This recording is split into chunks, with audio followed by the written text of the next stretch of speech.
बंधु আছে ওই নিয়ে যাবে। तुम नहीं जानेंगे, तुम नहीं কথা বলেंगे, ये मेरा दोस्त है। ভাইয়া বাসাও, হ্যালো ভাইয়া। আমি একটা কথা বলতে চাচ্ছিলি, এ ফাতলা বুয়া, এটা চিনে না। सम्मानित हाजिरीन, ये मेरा छोटी की छोटी তুই সব दोस्त है। হ্যালো কাছের মানুষজন, ব্র্যান্ড নিউ ভিডিওতে আপনাদের জানাই আমরা সবাই স্বাগত। আমি কয়েকদিন পর আমরা বেড়াতে আসছি, আমাদের বন্ধুর বাসা হচ্ছে যে ব্রাহ্মণবাড়িয়া পড়ছি। আমরা এখন আসছি ব্রাহ্মণবাড়িয়া, চক্কর দিতেছি। আমরা ভ্যান পাই না, যার কারণে হচ্ছে যে অটো রিক্সাতে উঠছি এবং অটো রিক্সাতে করে আমরা ব্রাহ্মণবাড়িয়া পুরোটা ঘুরতেছি। এখানে আমরা দেখাবো যে এখানে ঐতিহাসিক কি কি জিনিস আছে, আমরা যতটুকু কভার করতে পারি একদিনের মধ্যে, কারণ আমরা একদিনের ট্যুরে আসছি।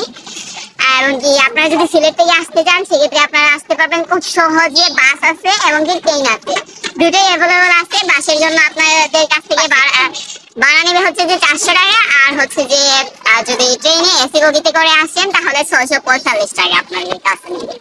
তো এখানে আসতে পারেন, এখানে ওভারব্রিজ আছে, তাছাড়া অনেক কিছু আছে কিন্তু আমি জানি না। আমাদের পরিচিত বন্ধু আছে ওই নিয়ে যাবে। तुम नहीं जानेंगे, तुम नहीं কথা বলেंगे, ये मेरा दोस्त है।